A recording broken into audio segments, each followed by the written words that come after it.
Welcome to the latest World Cup date. Jason Longshore flying solo with you on June 25th. All the action from France today in the Women's World Cup.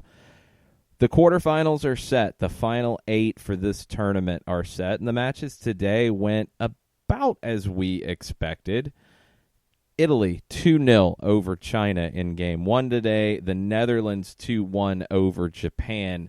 The outcomes were what we expected. Maybe the way the actual match transpired was not quite where we thought it would be. One interesting stat from the round of 16 as we wrap it up, all 8 teams that scored first in round of 16 matches advanced to the quarterfinals. Let's start with Italy-China. 2-0 for the Italians. They move on to continue their best ever Women's World Cup. And they were the better team here, although this was the best match of the tournament for China. It was the most attacking and most proactive in a positive way we've seen China. Only 9 fouls, first off. Although, if you want to get down to it, the first goal came from what could have been a pretty nasty challenge in my mind from the Chinese goalkeeper, Peng. The goal was scored by Valentina Giacchetti. 15th minute, she pounced on a loose ball inside the 18 after a nasty challenge from Peng. The sequence started with Giacchetti as well. She takes advantage of the loose ball about 12 yards from goal, slots it home in the 15th minute. China bounced back from that fairly well, and they did keep Laura Giuliani of Juventus, the Italian goalkeeper, on her toes. She was called upon to make some saves here. 6 on the night, 19 shots in total for China. But Italy really put the match away early in the second half. It was a beautiful finish from Aurora Galli, the substitute, who had to come in late in the first half, which was a bit of a surprise.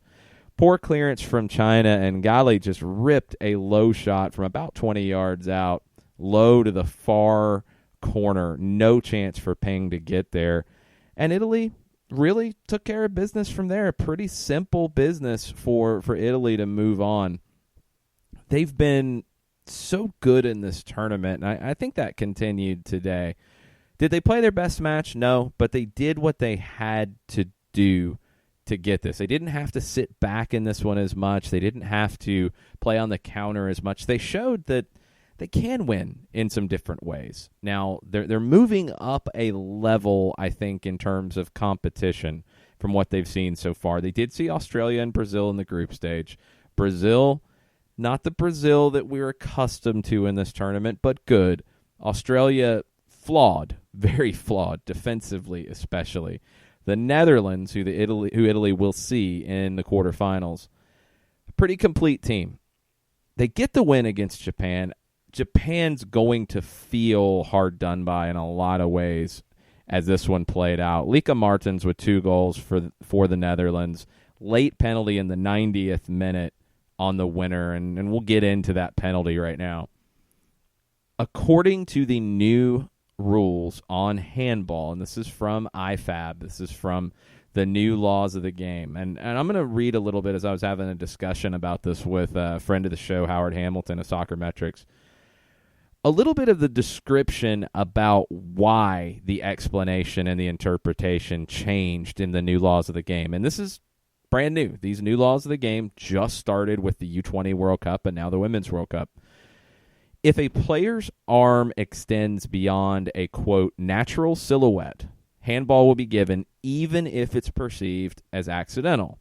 And the quote from IFAB was, "We've changed it to say the body has a certain silhouette. If the arms are extended beyond that silhouette, then the body is being made unnaturally bigger, with the purpose of it being a bigger barrier to the opponent or the ball. Players should be allowed to have their arms by their side because it's their natural silhouette."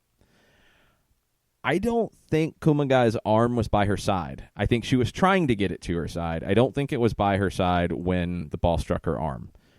I think it is absolutely a matter of interpretation. I think it's a judgment call. I did like how VAR was utilized in this. It was quick. It was simple. There was nothing there in terms of a clear and obvious error because the referee saw everything, made the call quickly, And there's nothing in it to change it. There's nothing new to add to it from looking at it again. It's a judgment call, and it's a tough judgment call. I feel like it was handled correctly. My biggest issue with the new laws of the game in terms of handball is that I feel like referees had more leeway, more discretion in the way the law was previously written in a situation like this. Do you feel like Kumagai could have done anything different here? Other than have her arms by her side just a little bit quicker? No, it's from a short distance away. I believe it was completely accidental. I don't think she was trying to be big and block that, but she was. And by the new letter of the law, I think you have to call that. And going to VAR and looking at it again, all that, that's not what we want. That shouldn't change anything here. I don't like their attempt with IFAB to make a handball more clearly defined, because I do think it is a little bit of a you know it when you see it situation. This is very harsh, and it's even more harsh when you look at the second half and the way it played out, because Japan was the better team, by far. The Netherlands lost their way, I felt like. After getting the opening goal, Japan equalized, and Japan dominated the second half. They couldn't find the winning goal. They were very, very good, but it's been their story throughout this tournament. They have not been good enough in the final third, and they couldn't do it here. And this call goes against them. It hurts. It's harsh. You're going to feel hard done by, all the phrases we can come up with. I don't think it makes it a bad call, though. And that's the sad thing about the game sometimes. If you don't take advantage of your opportunities, often you get punished. And that's what happens here. Let's go back through the goals real quick. It's a beautiful opener from Lieke Martens. It's a back heel that goes through the defender's legs and nestles into the far side netting. Japan, great teamwork on the goal. Great combination play. Hasegawa finishes in the 43rd. And it was just a dominant performance in the second half from Japan. Credit to Netherlands goalkeeper, Veendendaal, who had a great second half. Great second half. Couple of big saves for the Dutch to keep them in this. And it's a similar story as it was for China. This was the best performance for Japan in this tournament. It wasn't good enough in the round of 16 to go on. The Netherlands goes on. We talked about that final game of the group stage, Netherlands and Canada, and the Dutch needed to make a statement that they were among the contenders in this tournament. I felt like they did.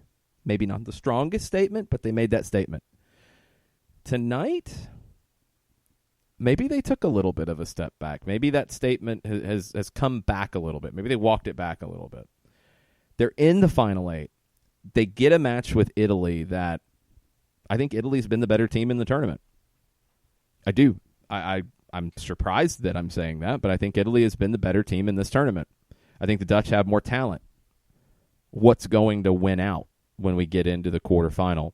The Dutch had a little bit better of the possession in this one, 54%. Both teams had 12 shots, 5 on target for the Netherlands, 4 for Japan. Pretty even in that sense. I thought Japan had the much better second half. They don't get anything to show for it, and they'll be going home after back-to-back finals appearances. 2015, they lost to the U.S. 2011, they beat the U.S. They talked a lot during this tournament about this being a time for them to prepare for the Olympics and prepare for the next World Cup cycle. They have a lot to build upon. It's a good young group. It does feel like it's a tournament away, maybe a cycle away. Keep an eye on Japan over the next 4 years. I think they will be among the contenders as we get into 2023. Let's look ahead at the quarterfinals now that we know what's coming.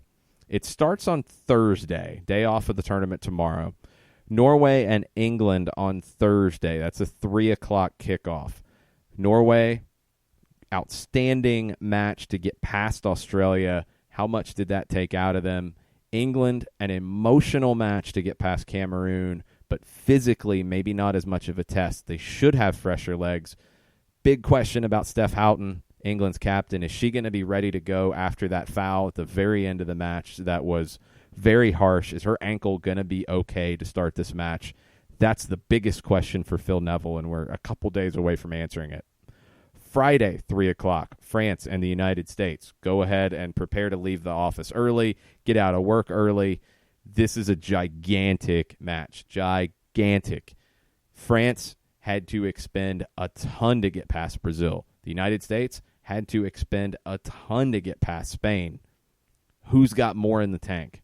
I think the United States is a little bit deeper squad. I think France has the home field advantage, although this crowd should be pretty evenly split with a lot of American fans there. Set pieces could be what it comes down to, and both teams are very, very good on them, but I think France defends them better than the United States, and France is very good at converting on them. 5 of their 9 goals in this tournament have come from set pieces. The United States, last goal from the run of play was the opener against Chile. 2 penalties is what they needed to get past Spain. This feels like a heavyweight battle. Who gets past it? Whoever does will face the winner of Norway and England. Saturday, 2 matches, 9 o'clock. It's the Netherlands and Italy. Little bit of a toss-up. Italy's had the better tournament. The Netherlands have more talent. Lika Martins is one of the best players in the world. Madima, one of the best players in the world. Can they make that step to get to a semifinal? Can they get past a very well-organized Italian squad? We're going to find out Saturday morning.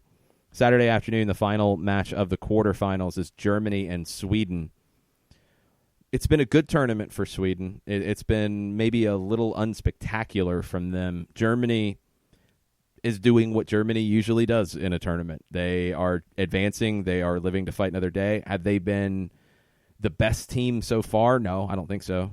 I think other teams have been more impressive, but Germany is really well positioned to get to a final with the way the bracket falls. Sweden is a very manageable matchup for Germany. It's a team they know very well. It's a team they've had a lot of success with. And then facing either the Netherlands or Italy, Germany would be your favorite in that. Germany has won the last 2 World Cup matches against Sweden. It feels like they're the better team in this. Although for Sweden, Asllani is the one to watch for. She's been directly involved in 4 goals in this tournament, twice as many as any other Sweden player. She's created 14 goal-scoring chances, 5 more than anybody else from Sweden. If Germany can shut her down, I don't know if Sweden really has an answer. Round of 16 delivered. Quarterfinals up next.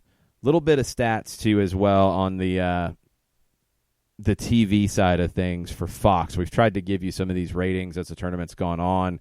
Record ratings all over the world for these games. The U.S., no exception. Fox, the match yesterday for Fox against Spain, 618,000 unique streamers, the most streamed Women's World Cup match ever. It's up 277% over last year. You had 470,000 peak concurrent viewers.